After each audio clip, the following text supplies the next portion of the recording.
Parīkṣit everyone. Om Namo Bhagavate Vasudevaya. Om Namo Bhagavate Vasudevaya. Om Namo Bhagavate Vasudevaya. Narayanam Namaskritya Naram Chaiva Narottamam. Hare Krishna Prabhuji, చెప్పండి bro.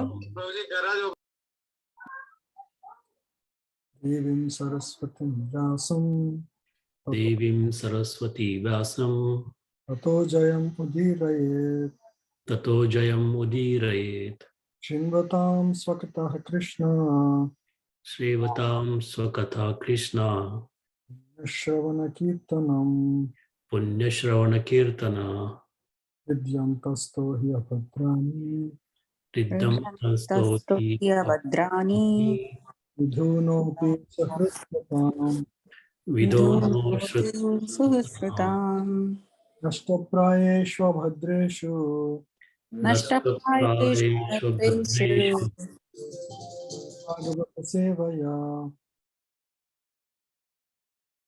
Nityam Bhagavata Sevaya Bhagavati Uttama Shloke Bhagavati Uttama Shloke Bhaktir Bhavati Nayishtiki Bhaktir Bhavati Naistaki Krishnaya Vasudevaya Krishnaya Vasudevaya Devaki Nandanaya Cha Devaki Nandanaya Cha Nanda Gopa Kumaraya Nanda Gopa Kumaraya Govindaya Namo Namaha Govindaya Namo Namaha Karoti Vachalam Pangam Langayate Giri Yakhapatamaham Vande Shri Gurum Dinitare. Hare Krishna devotees, thank you for joining. I just want to quickly provide the context for the Queen Kunti's prayers. His Grace Radhesham Prabhu discussed the overview of it. He wanted us to continue further discussion on this. So just to get the context of this subject clear. So after the war was over, Lord stayed in Hastinapur for some time. The reason was he wanted to encourage Yudhishthira Maharaj. So he took over the kingdom after defeating Kauravas. Who took over the kingdom after defeating the Kauravas? So the real purpose of behind all of this is Lord wanted righteous king to sit on the throne of Hastinapur, the world king. So he wanted good people to rule, and he doesn't want selfish people like Duryodhana to rule. So he orchestrated this whole pastime of Kurukshetra to establish righteous king to sit on the throne of Hastinapur. So Lord was naturally very happy when Yudhishthira Maharaj Pandavas won the battle, and he made Yudhishthira to perform 3 horse sacrifices, Ashwamedha Yajnas, to establish his supremacy over the earthly planet under the guidance of everything happened under the guidance of Supreme Lord Krishna. So after spending some time with Pandavas, after this battle was over, Lord wanted to go back to his own abode, Dwarka. So he was taking his permission from Queen Kuntī and the Pandavas, and he was about to mount the chariot. Suddenly, the wife of Abhimanyu, Uttara, she came running in a mood of anxiety. So Uttara seeks the protection of Lord as she was in great danger of her life. So she perceived a fiery arrow coming towards her in great force, and she was afraid of it, and she immediately took shelter of the Lord. She is the wife of Abhimanyu, who is the daughter-in-law of Pandavas. Abhimanyu was already killed in the battle of Kurukshetra. So Lord saw Uttara coming in this great anxiety mode, and he quickly understood what has happened, and he realized that it was the Brahmastra released by Ashodhama to destroy the last descendant of Pandavas. So who is Ashodhama? He was the friend of Duryodhana, and also the son of Drona. And why did he do this act of throwing Brahmastra? He thought his actions would please his great friend Duryodhana. So just before this incident, he already killed 5 sleeping sons of Pandavas, and he tried to run away. And Arjuna chased Ashwadhama, and he fought with him and brought him to custody of Pandavas. This we discussed in the previous sessions. And Draupadi, being a kind woman, she actually forgave Ashwadhama because he happened to be a son of Brahmana, and also he was the son of his Pandava's teacher, Dronacharya. And moreover, she herself knows the pain of having her children killed. She did not want that same pain to be experienced by Kripi, the wife of Dronacharya, who already lost her husband. So she at least wanted her son to be there with her. But Bhima insisted that he must be punished. And so Arjuna just removed his hair and half mustache and the jewel on his head, which is a great position of Ashwadhama. So all of them were removed, and he was left let alone without any arrest. So Ashwadhama, he went back. Although he received so much kindness, compassion of Pandavas, he did not have any gratitude towards Pandavas. In fact, it is because of his deep-rooted envy towards Pandavas. So when envy is so deep-rooted, one cannot see the kindness that comes upon them. So even though he was a Brahmana, he was a son of a great Acharya like Drona, he could not, because of his envy, he could not see the kindness that was shown upon him by the Pandavas in his previous incident of trying to kill the 5 sons of Pandavas. So he after doing that, he again attempted to kill the final Pandava family member, which is Parīkṣit, in the womb of Uttara. So interestingly, Uttara, even in the presence of all the great warriors, all the Pandavas, she took shelter of Lord Krishna. Right? In the 9th verse, Uttara says, Pahi pahi mahayogin deva deva jagatpate nanyatvad avashyam pasya yatra mrichu parasparam. So she says, Pahi pahi mahayogin. You are the, protect me, O Lord. There is no one else who can save me from these clutches of death in this world of joy. Nobody else. In spite of having a great, her own in-laws, Pandavas, who are all great warriors, she directly, spontaneously took shelter of Lord Krishna. That is the nature of pure devotees. They don't depend on their own strength or their relative strength. They only depend on Krishna for shelter and protection. So Uttara, first of all, Uttara was not worried about her own life. A devotee is never fearful of their own death. Whatever, they understand that whatever is my lifetime in this body, I'll accept it as it is, and they don't complain, they don't fear about death. But she perceived that this fiery arrow that is coming towards her in great force is actually targeting the child in the womb. And she wanted the baby in the womb to be protected because he's the future generation and he's the only one left over to continue the heritage of the Pandavas. So interestingly, Uttara did not go for protection to Arjuna, who is the greatest bowman in the world at the moment.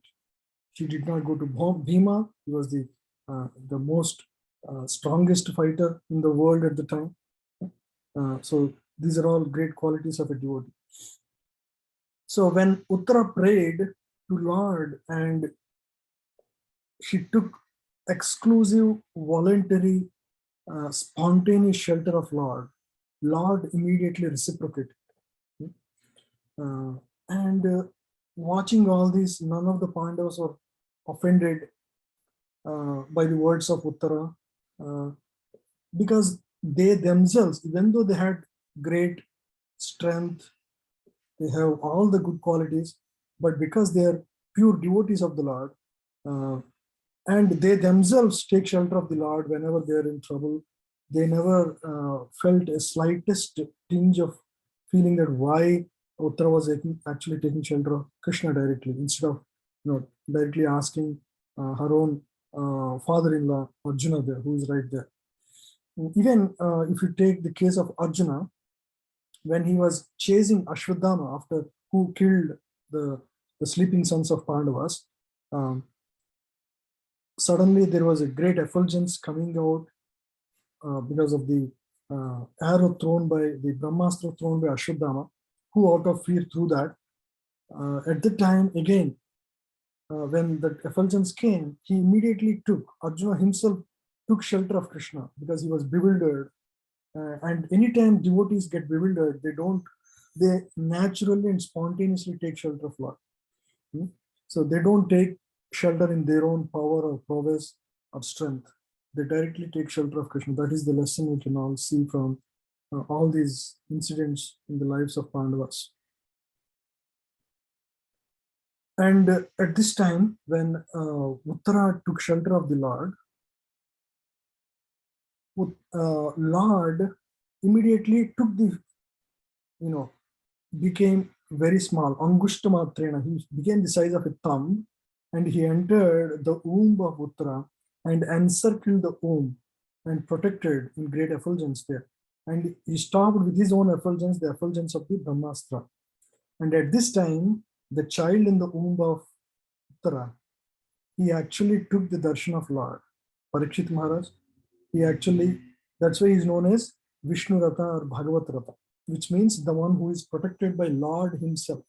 So in this way, Parīkṣit Maharaj, even before he was born, he had the darshan of the Lord. And the same Parīkṣit, before leaving his body, again took full shelter of the Lord. So in this way, he set a great example on how to lead one's life. From the beginning to the end, he was always taking shelter of the Lord. Yeah. So that is, so was Lord protected by entering the womb, and he, after completing that pastime, Lord was normally walking towards his chariot again and getting back in the chariot to go back to Dwarka. So looking at all of this, Kuntī Maharani's heart was totally filled with gratitude, and her love was overflowing in her heart. So she just quickly remembered what all Krishna had done in her life through various pastimes, how Krishna had protected at various times and circumstances. And she was utterly feeling gratitude towards the Lord. And at the time, she naturally and spontaneously offered her heartfelt prayers, which are known as the Kuntī prayers. So that is the brief introduction to the topic. So now we'll discuss the prayers.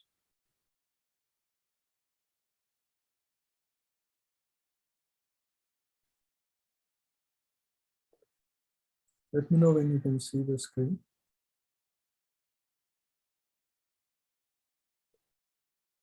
Yes, Prabhuji. Yeah. Thank you.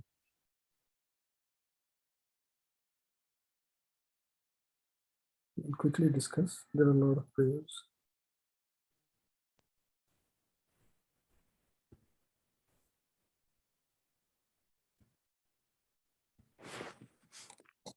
Please repeat after me.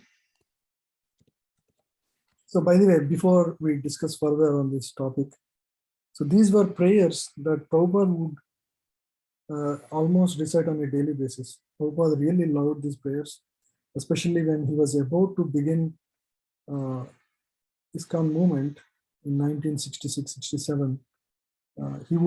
This is the only prayer he recorded on the whole prayers he recited and recorded.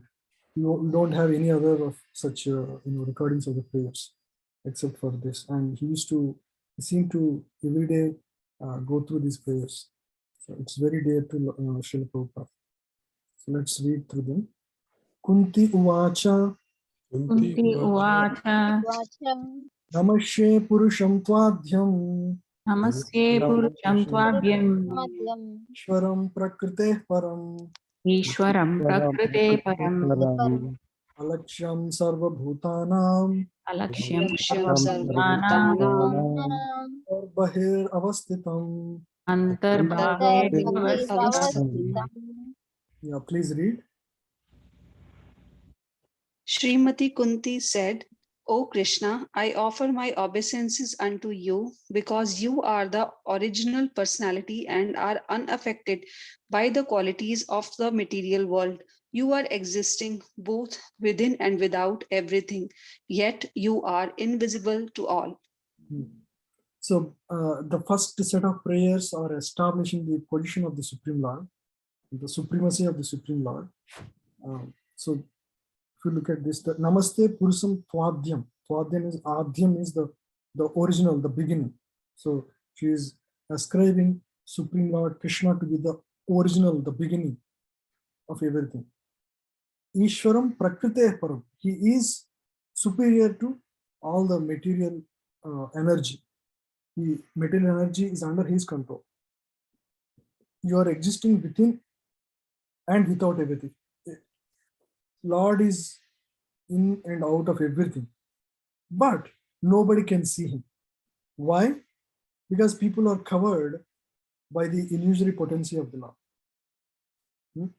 And Lord himself reserves the right to be not seen by others. Unless you are purified, the curtain of illusion covers the jivas in this world. What is the curtain? It's not like a physical curtain. It is the one's own material desires to enjoy in this world are the coverings for him to not directly experience the personality of Krishna. So he is the controller of Prakriti, but the covering makes everybody, even though he's inside and outside of everything, nobody can see him because they are covered by the curtain of illusion. So Naham Prakasha Sarvasya Yogamaya Samavrita Mudoyam Nabijanati Lokoma Ajamavyayam. This is a sloka from Bhagavad Gita 7.25 commented here. So I am never manifest to the foolish and unintelligent. For them I am covered by my internal potency, and therefore they do not know that I am unborn and infallible. Yeah. It is our own desires, independent of Krishna, that cover us from actually directly experiencing Krishna. Otherwise, if our heart is completely pure, we can experience Krishna moment to moment. You need that bhakti. Once you have the bhakti to pursue Krishna, the love for Krishna, then you can experience.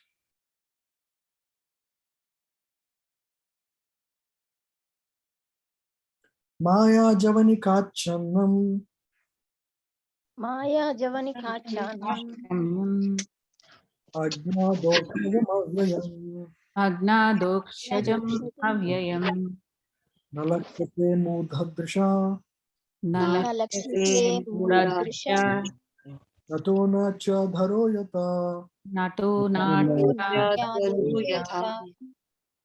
Yeah, please read. Being beyond the range of limited sense perception, you are the eternally irreproachable factor covered by the curtain of deluding energy. You are invisible to the foolish observer, exactly as an actor dressed as a player is not recognized. So the main point is, even though Lord is everywhere, and one can perceive if he has the premanjana, love towards the Lord, but he is covered in the sense that, just like, for example, there is an actor, there is a Bharatanatyam dancer who is dancing on the stage, but if the audience is foolish, he doesn't know the nuances of the various mudras or the finer details of the art that is being exhibited. He cannot really appreciate it. Similarly, if you are not an artist, you cannot praise the quality of the art. Like in any area, one need to be an expert to be really appreciative of the art. So similarly, even though Lord is, Lord is everywhere, he can be perceived by the pure devotee very easily because he is at that level, he has the Premanjana. But for the unfortunate fool who cannot understand the supremacy of the Supreme Lord, he cannot be perceived. Just like how an actor, a foolish person cannot understand the action that is going on the stage because he doesn't have the understanding of the subject.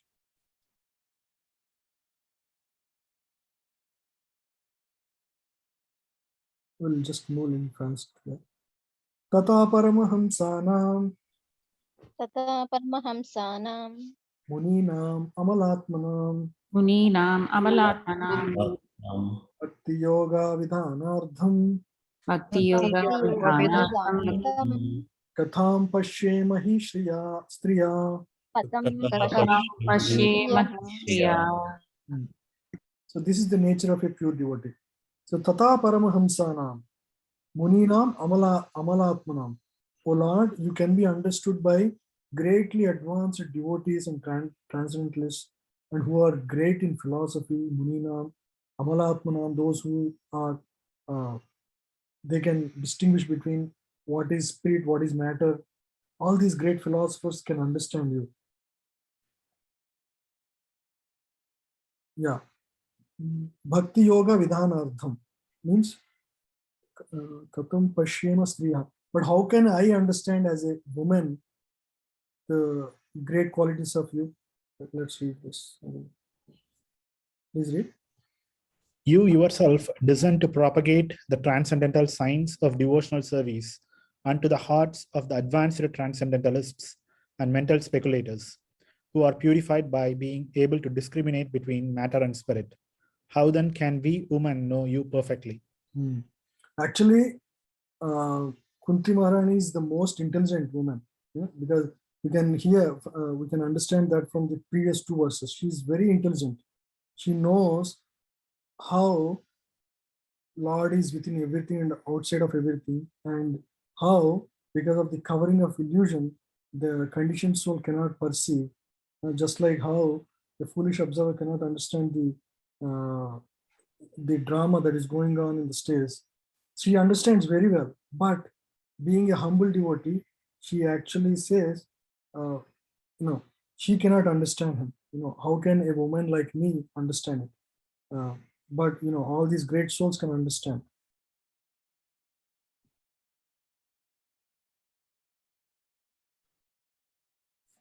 Krishnaya Vasudevaya Krishnaya Vasudevaya Devaki Nandanaya Cha Devaki Nandanaya Cha Gopakumaraya Nandagopa Kumaraya Govindaya Namo Namaha. Govindaya Namo Namaha. So here Kuntī Maharani is talking about various relationships of Krishna and at various levels of devotees. Krishnaya Vasudevaya. He is the son of Vasudeva. And Devaki Nandanaya Cha means who is a pleasure giver of Devaki. Nanda Gopa Kumaraya, the boy of Nanda. And the Nanda Gopa Kumaraya means covered and is also the boy of covered men of Vrindavana. Govindaya, one who is very pleasing to cows and senses. Namo Namaha, offer my respectful obeisances unto you, O Lord. So this is, Lord is very pleased when he was related to various devotees. And so that's why he was called by various names in relation to the devotees. So these are all great devotees who are very dear to the Lord. So she's calling out those wonderful names of all these devotees who are very close to the Lord.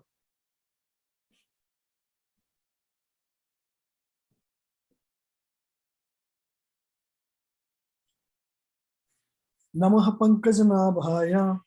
Namah Pankajanaabhaya Namaha Pankajamalini. Namah Pankajamaline. Pankajamaline Namaha Pankajanetraya. Namah Pankajanetraya. Pankajanetraya Namaste Pankajangraye. Namaste Pankajangraye. Angriye Now, So this is how, even when we approach the Lord, this is how we pray to the Lord. First, acknowledge the position of the Lord as the supreme and beyond the material illusion. That's what she did in the first initial prayer. And now she is actually glorifying the beauty of the Lord, his relationships with the Lord in the previous verse. Now she is glorifying the beauty of the Lord. Pankaja is lotus. Lotus is a symbol of beauty. In this world, in the material world at least, there is nothing more beautiful than lotus. So it's a semblance to the most beautiful thing. So now Kunti Maharani is equating how Lord's every limb is extremely exquisitely beautiful. Now she begins with Nabhi. The Nabhi means the abdominal depression, right? Yeah, please read.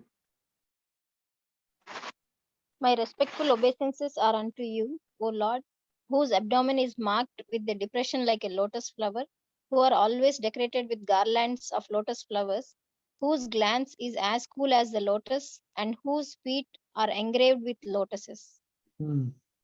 Lord's feet is also like lotus. His eyes are like lotus petals. His abdominal depression is exquisitely beautiful and is like a lotus. Everything about Lord is like lotus. And here, if you notice, Kunti Maharani starts describing the beauty of the Lord from the navel, and then she describes the other parts. So the reason Acharyas give is that Kunti Maharani being the aunt, the elder, at least in that particular incarnation, Kunti being the eternal, being the aunt of the Lord, she does not want to begin with the lotus feet. Generally, devotees begin glorifying the Lord's beauty from the lotus feet. However, Kunti here starts describing the lotus navel of the Lord. The reason Acharyas give, so that Lord does not feel embarrassed that my elderly person, my elderly aunt, she's actually glorifying my feet. Right? So not to embarrass the Lord, she begins with Nabhi and then slowly goes to the lotus feet.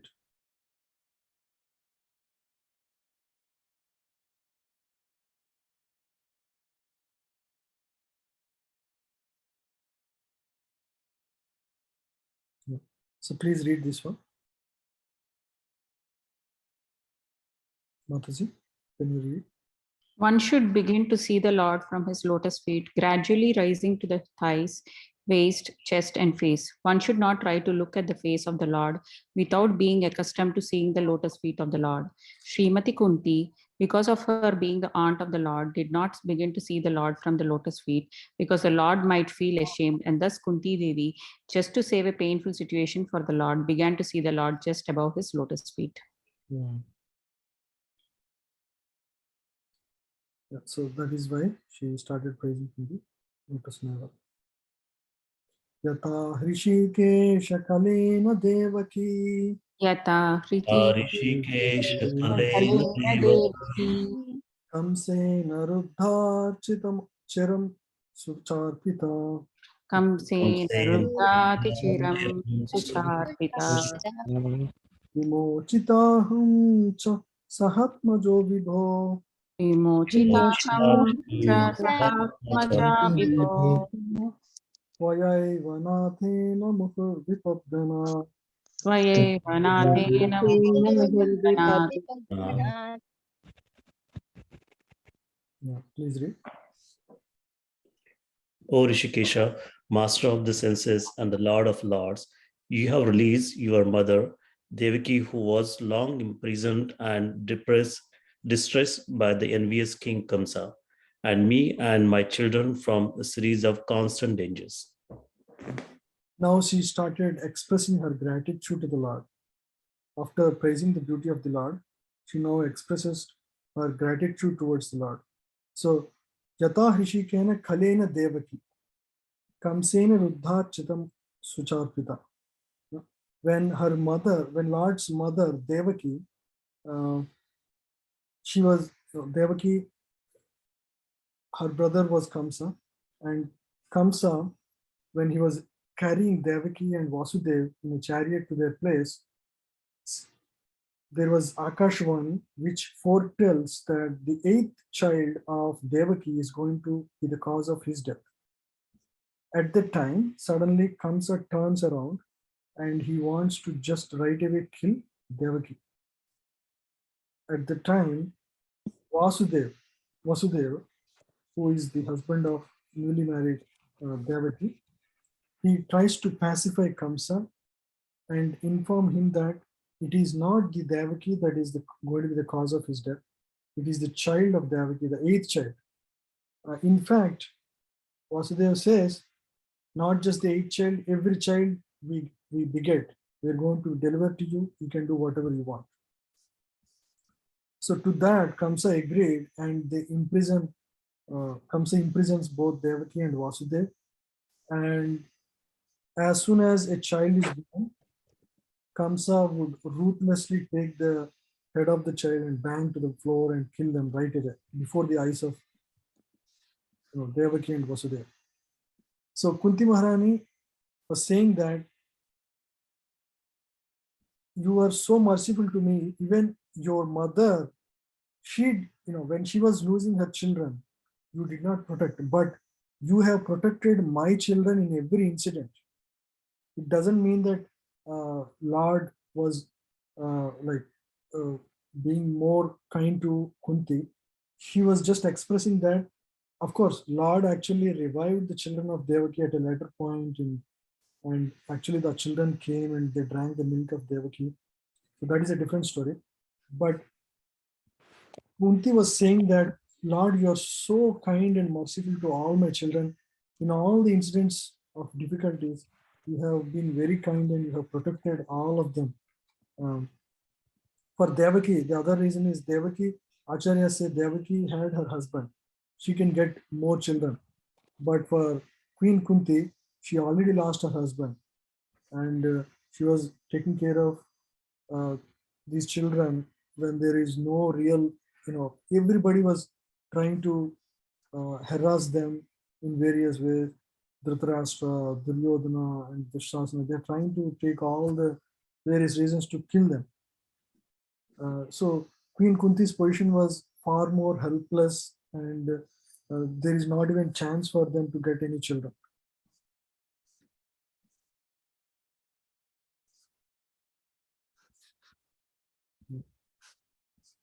So now she describes some of the incidents in which Lord has protected the family of the Pandavas, or children, the 5 Pandavas and Kunti.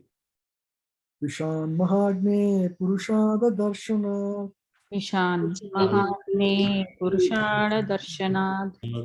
Asat Sabhaya Vanavasa Krichara. Asat Sabhaya Vanavasa Krichita.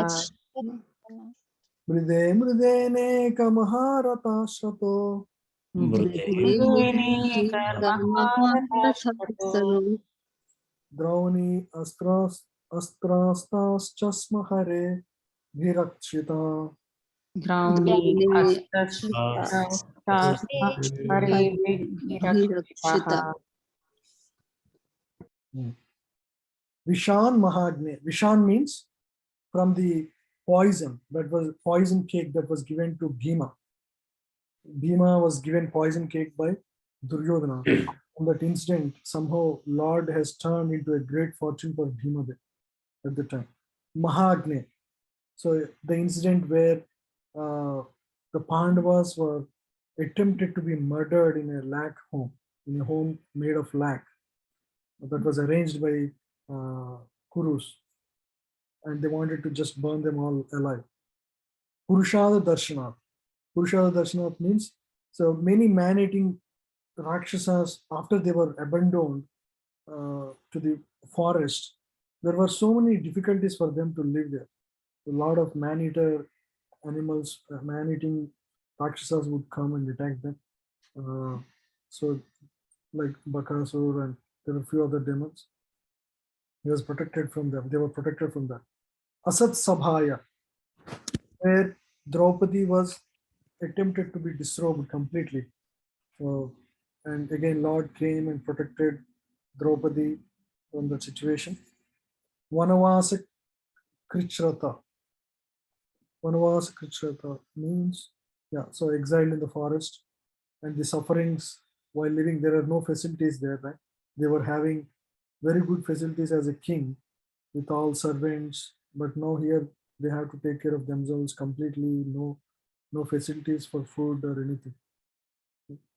So Lord was there. So one time when they were in Vana, Duryodhana wanted to harass them, and so he sends Durvasa Muni to go and ask for prasadam from the Pandavas. And Durvasa Muni is not alone. He actually had 60,000 disciples. So they all go there, and by the time actually the Pandavas had already eaten, and they were having an Akshay Patra which produces enough food for the meal for the day. So they already had their lunch, and then the pot was already washed. And Durvasa Muni comes there with his disciples, and he wanted to be arranged for prasadam. And he goes to the river to take a bath. In the meantime, understanding the situation, Pandavas remember Lord, and Lord immediately comes there, and he actually, requests Draupadi to give her one grain of that was left in the pot in the Akshay Patra, and he consumes that, and immediately he was fully satisfied. And when he was fully satisfied, all the disciples as well as Durvasa Muni, they were also feeling completely full in their hunger. They don't feel any more hunger. They were fully satisfied. In fact, they were belching. So at the time, they actually they actually go away from that place directly instead of coming back to Pandavas because they don't want to be embarrassed. So in this way, Lord protected them while they were living in Vanavas. Right? Yeah. And again, lot of battles. Mride, Neka, Maharatashtrato. Yeah.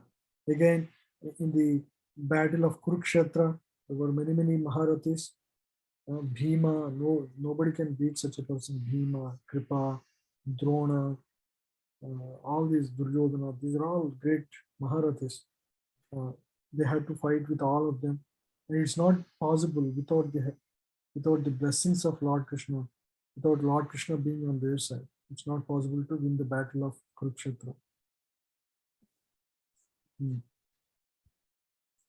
Drauni, and finally Drauni means the son of Dronacharya Ashwadhama, who attacked Arjuna as well as the Parīkṣit Maharaj with Brahmastra. Right? So from the Astra of Drauni Astras Asma.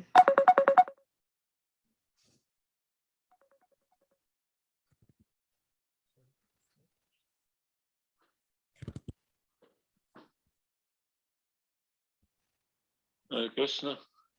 Hare Krishna. Prabhuji, can I call you in some time? Yes. I'm in the class.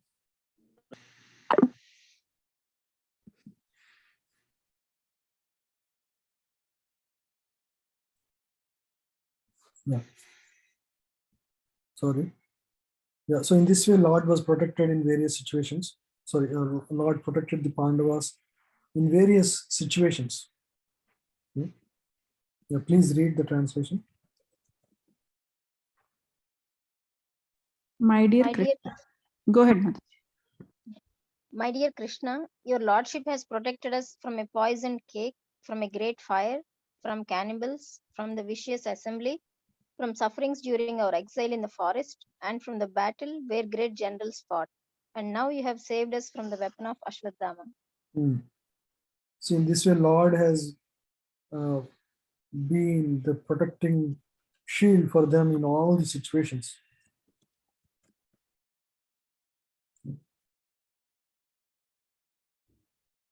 So this is the ultimate verse. Vipadaha santu tasasvat Vipadaha santuta saswat Tatra tatra jagadguru Tatra tatra jagadguru bhavato darshanam yatsya bhavato darshanam yatsa apunar bhavadarshanam. apunar bhavadarshadu. Vipadaha santu tat sasvat. Vipadaha means challenges or difficulties or calamities.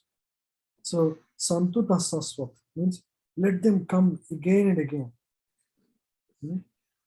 Tatra tatra jagat guru, O Lord of the universe, bhavataha darshanam yatsyat, apunar bhava darshanam. Because when difficulties come again and again, naturally what do the devotees do? They spontaneously take shelter of Krishna. And when Lord Krishna was taken shelter, he immediately protects them. And when Lord appears before them, when they get the opportunity to see the Lord, then there is no chance of them coming back to the material world again. Apunar bhava darshana means there is no. So once we get the darshan of you, O Lord, then the darshan of this material world will be vanquished in our life. We will not be again taking the darshan of this material world. Now please read the translation.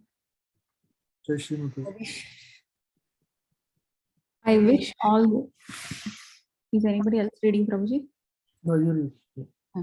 I wish that all those calamities would happen again and again so that we could see you again and again. For seeing you means that we will no longer see repeated births and deaths. So once we see you, Lord, there is no repeated birth and death for us. I wish that all these calamities would happen again and again. Because she's 100% confident that Lord is going to definitely come and protect in them, because it's a repeated experience for her. It's not like one time or twice. She listed all these times where Lord has directly interfered in her life and immediately protected the Pandavas and the situation. So she's not at all concerned about the difficulties. In fact, she's concerned if she does not get the darshan of the Lord. So for her, in her situation, she's actually inviting the challenges to come in her life. So the lesson for us is not we don't invite for the problems, but at least when we are in difficulties, when we are in challenges, we should spontaneously take shelter of the Lord. We should not doubt in those times whether Lord would really protect us. Instead, we should take complete shelter of the Lord. That is the lesson for all of us in this particular verse for us. Bhavato darshanam yatsya apunar bhava darshanam. Because once you have the shelter of the Lord, then you will not be coming back to this world again. There is no repeated birth and death.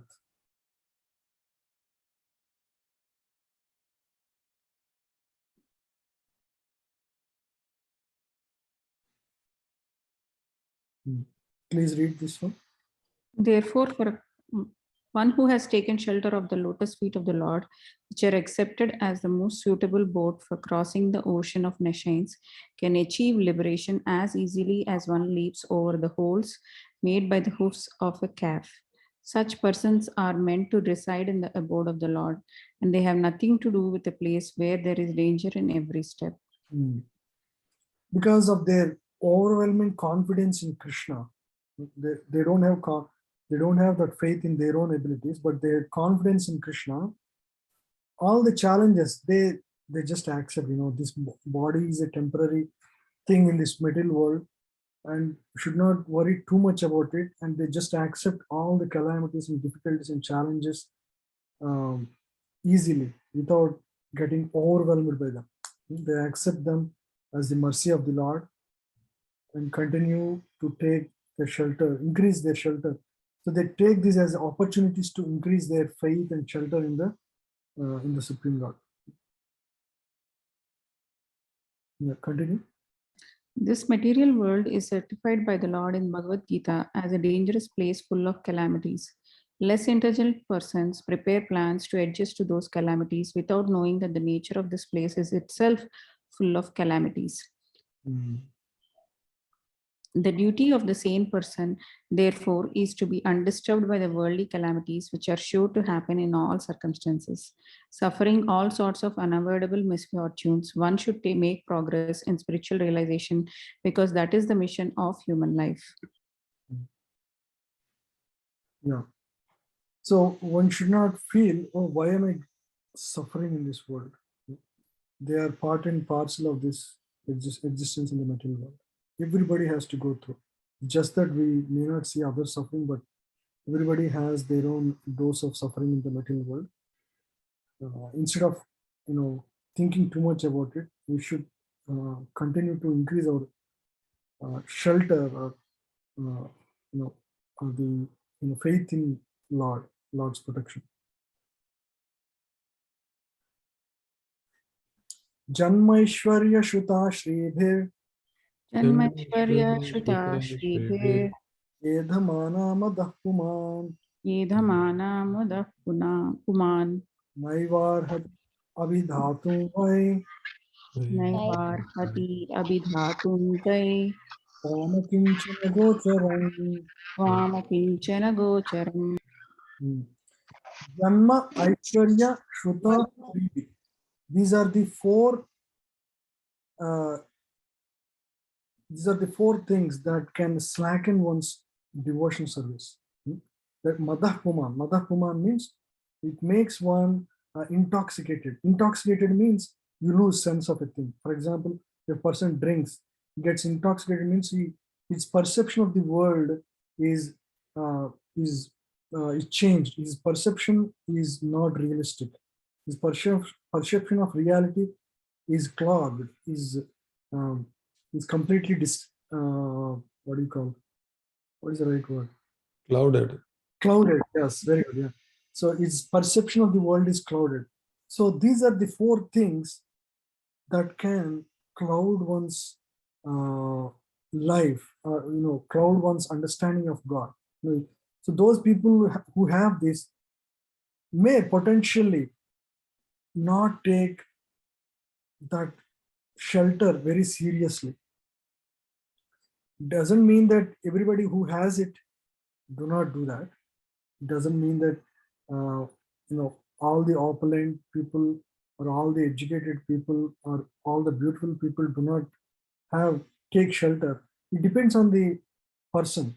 If the person understands the position of the Supreme Lord as the supreme authority and is the bestower of everything, one who clearly understands that position all the time, then that's not a problem. But many people who have these qualities in this world, for them it is a challenge to take shelter of the Lord in a spontaneous spirit. Yeah. Please read. Shamakanto. My Lord, your Lordship can easily be approached, but only by those who are materially exhausted. One who is on the path of material progress, trying to improve himself with respectable parentage, great opulence, high education, and bodily beauty, cannot approach you with sincere feeling. So this is a practical lesson for us. Whatever opulences we have, we should always remember the source of those opulences. Whatever we have in our life, whether it is parentage or opulence or education or bodily beauty, they should never become blockades for us sincerely approaching the Supreme Lord. Any position in this world, doesn't matter. None of them should become blockades for our devotion. So one should be materially exhausted, meaning he should not have any hope in the happiness given in the happiness available in this world, through material means. Unless we become hopeless in the happiness of this world, we cannot take that full shelter of the Lord. And unless we take full shelter of the Lord, we cannot get that mercy of the Lord. So one who is on the path of progress, meaning is hopeful that he can improve the situation in one way or the other and can get better in his material life, trying to improve himself through parentage or opulence or education, bodily beauty. they cannot approach the Lord with sincere feeling. Once you do not have sincere feeling, you cannot really please the Lord. Because Lord, if you show off Lord, Lord is the source of all opulences, He will never be pleased. So one should always humbly take shelter of the Lord. One should feel materially exhausted and see no ray of hope in the happiness provided in the material existence. So that is the only way. In that mood, if one approaches the Supreme Lord, He will definitely be always showering His kind mercy upon us. So one should feelingly approach the Lord. For example, there are greatly rich kings in the past, like Dhruva Maharaj or Prahlad Maharaj, or so many great kings were there in the Parīkṣit Maharaj, Pandavas. They were all opulent at some point, right? But they were always taking full shelter of the Lord. They never thought they could do on their own anything. Right? Repeatedly, we see in their pastimes the same kind of self-surrender to the Supreme Lord in every situation. So that is the attitude of a devotee who can attract the mercy of the Lord. Right? That sincere feeling is the essential ingredient to achieve the mercy of the Lord. Namo kinchana vittaya Namo kinchana vittaya nivritta gunavrittaye nivritta gunavrittaye atma ramaya santaya atma ramaya shantaya kaivalyapataye namaha. kaivalyapataye namaha. Please read. My obeisances are unto you, who are the property of the materially impoverished. You have nothing to do with the actions and reactions of the material modes of nature. You are self-satisfied, and therefore you are the most gentle and are master of the monists. Yeah. So, Lord, my obeisances unto you. You are the property of the materially impoverished.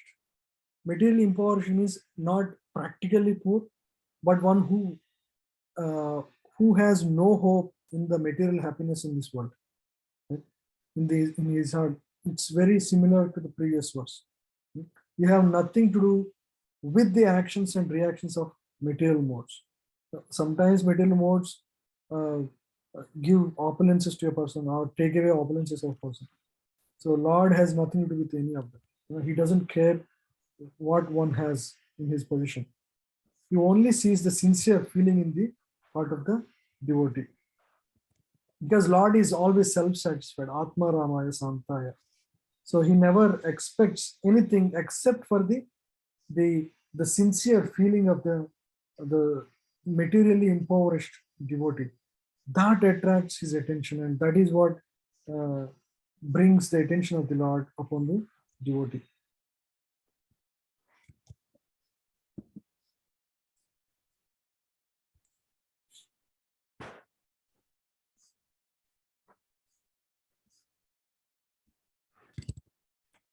Yeah. I read some interesting part of the purport.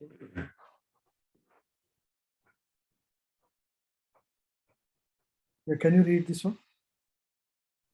The material disease is due to hankering after and lording it over material nature. This hankering is due to an interaction of the three modes of nature, and neither the Lord nor the devotees have attachment for such false enjoyment. Therefore, the Lord and the devotees are called Nivrata Guna Vritti. The perfect Nivrata Guna Vritti is the Supreme Lord, because he never becomes attracted by the modes of material nature, whereas the living beings have such a tendency. Some of them are untrapped by the illusory attraction of material nature. Yeah.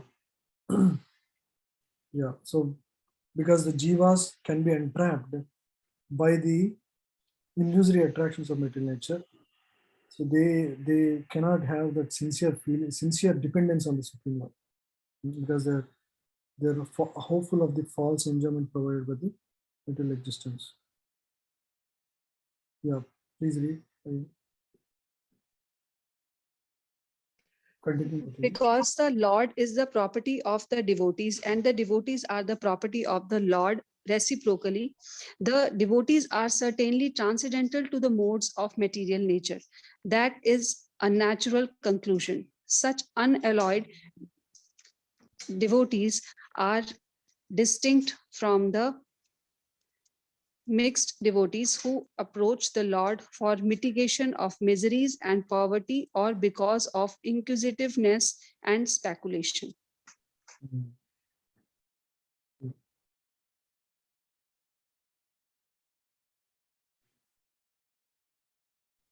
Manye tvam kalameshanam Manye Tvam Shanam Ishanam anadi nidhanam vibhum Anam Vibhum samam charantam sarvatra Samam Charantam Sarvatra bhutanam janmita kali. Bhutanam Yanmitha Kali. Please read. My Lord, I consider your Lordship to be eternal time, the Supreme Controller, without beginning and end, the all-pervasive one. In distributing your mercy, you are equal to everyone. The decisions between living between living beings are due to social intercourse. So the Lord is he has no beginning, he has no end, but all the living entities within this material world, for that matter, human beings or others, they have a beginning and an end. But Lord is beyond. He is the eternal time. He is the Upadrishta, who is the witness for everything in this existence. Right? He is the all-pervasive one.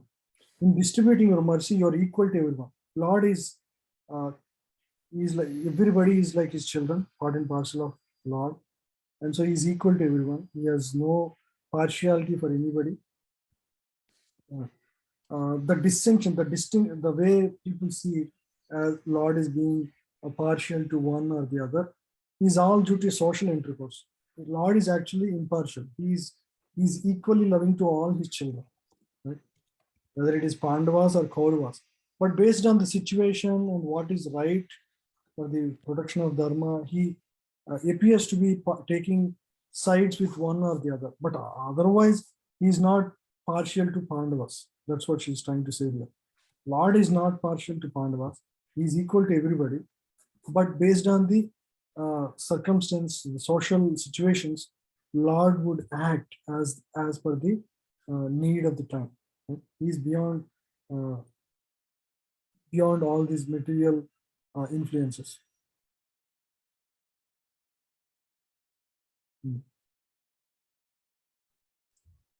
Shall I read, Prabhuji? Read, Prabhu. Yeah.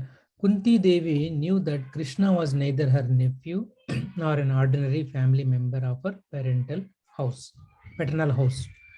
She knew perfectly well that Krishna is the primary Lord who lives in everyone's heart as the super soul Paramatma. Another name of the Paramatma feature of the Lord is Kala or eternal time. Eternal time is the witness of all our actions, good and bad, and thus resultant reactions are destined by him. It is no use saying that we do not know why and for what we are suffering. We may forget the misdeed for which we may suffer at this present moment, but we must remember that Paramatma is our constant companion, and therefore he knows everything past, present, and future. Paramatma records everything. We cannot. So if some misfortune happens in our life, know that we are the cause. Whether it is in this life, in the past life, doesn't matter. But we are the cause of our own misfortune. And none of our actions can escape. Unless you become a pure devotee, until then, the karma the Sanchit karma will be with you, and Lord would be giving as per the situation. It's all about that.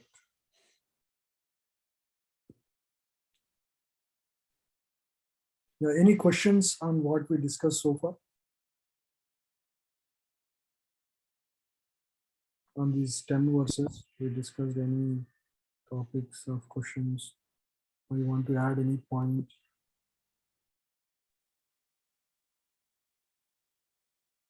Hare Krishna Prabhu. Many times in the lecture, we hear that it's necessary to have full purity to attend the Lord. How should we understand purity? How to practice purity, Prabhu? So how to practice purity? For us, it is through sadhana bhakti. That is the main thing, and being in the association of devotees and avoiding offenses. So these are the basic things for me.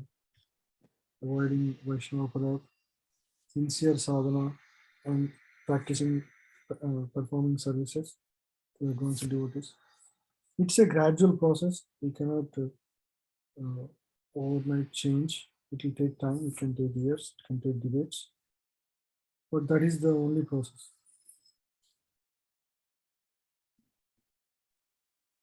Sure, Prabhu. Mhm. Any other question? One question.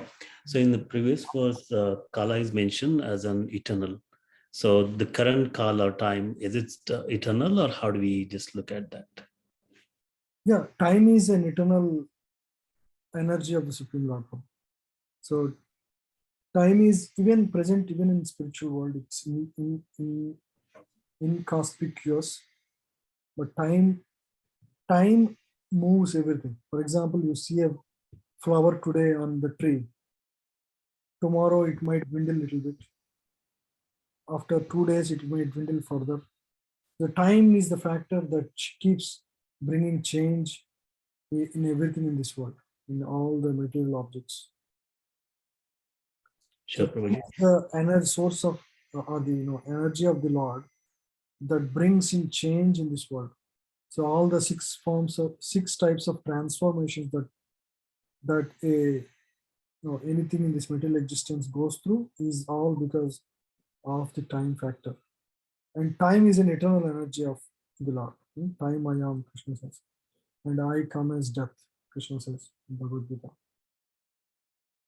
Yeah. So time is eternal. That's as per my understanding, that's the only thing is like that we can realize in this current like world, right? So how do we just kind of like associate that eternal energy of time in our daily practice, or how do we look at that eternal energy?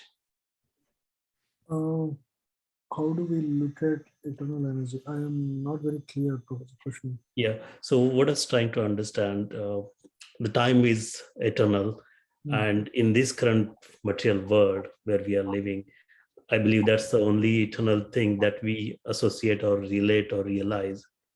So in our daily practice, how do we look at that time?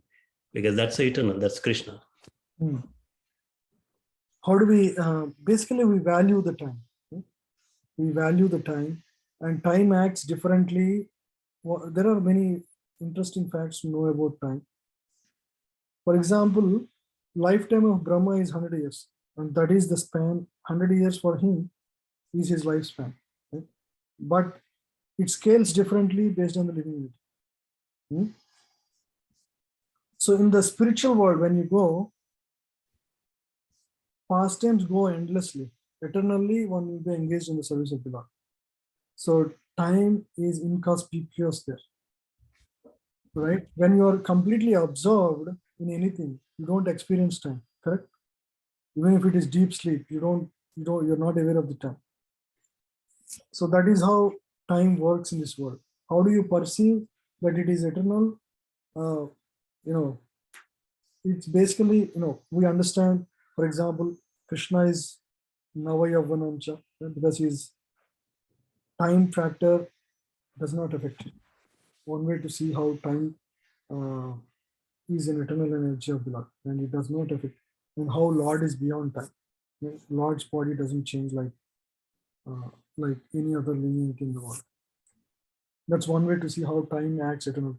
In the spiritual world also, the jivas do not age after certain age based on their swarupa.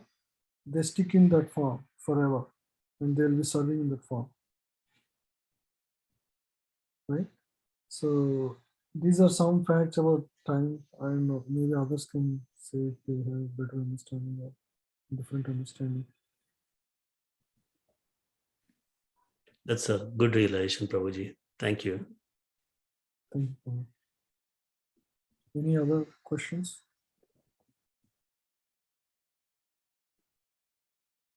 Prabhuji, you said as per the verse, like pure devotees will be taken care by the Lord, but then our karmic reactions will still be there, right? Until that, won't we be considered pure devotee? I mean, as long as you still have the karmic reactions? Yeah. See, when we like take outright shelter of the Lord will protect us, whether you are a pure devotee or not, or you are a devotee in, undergoing the process of purification. For example, even historically we see Dhruva Maharaj, or even Narad Muni in his previous life, which we read already. Lord was kind enough to give his darshan to Narad Muni even before he became completely purified. So Lord would reciprocate, whether we are completely pure or not. But a devotee sees Lord's hand. A non-devotee does not see Lord's hand. For example, when Samudra Manthan was happening, I was going through that today. When Samudra Manthan was happening, or before even that was happening, Lord made a plan on how to get the nectar out of this ocean.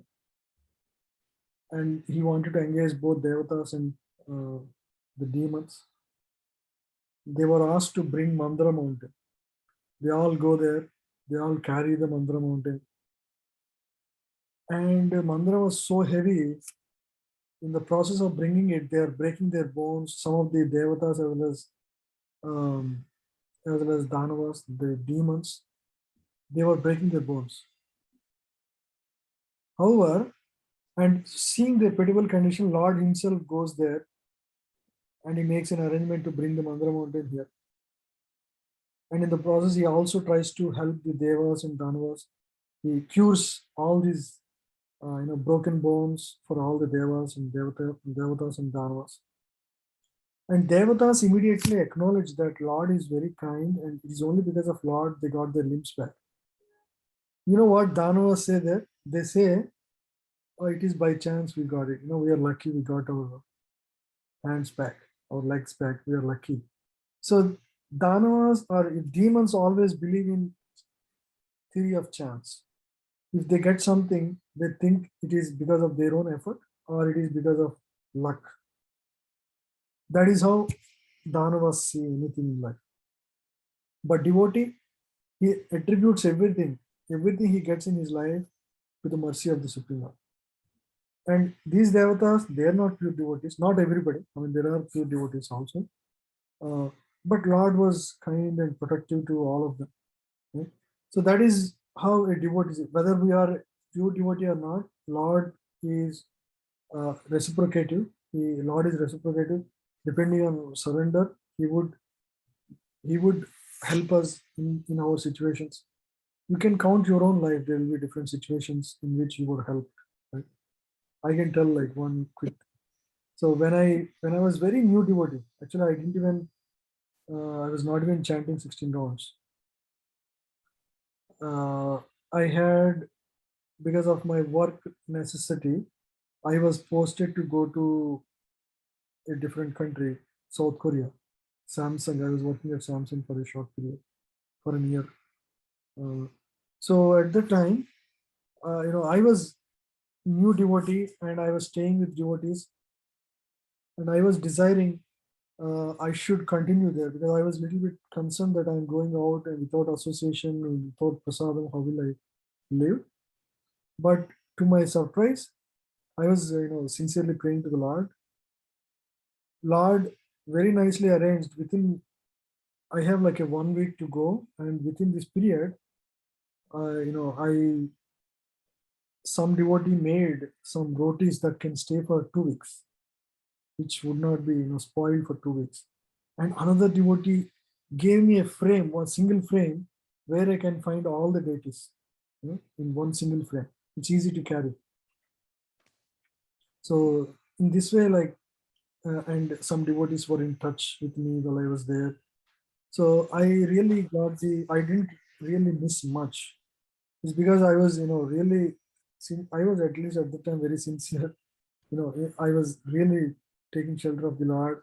And I was really surprised that all these were arranged before I was leaving to the place, to the new place. So Lord was protective. I could see, and I am definitely not even pure right now. So definitely not pure at the time, but Lord was reciprocated. So especially when it comes to practicing devotion service, never feel that your devotion service can be hindered. Right? If you take full shelter of the Lord, He will give you opportunities in which your association, your devotion practice will be protected in all circumstances of difficulties. Right? So that outright shelter is important.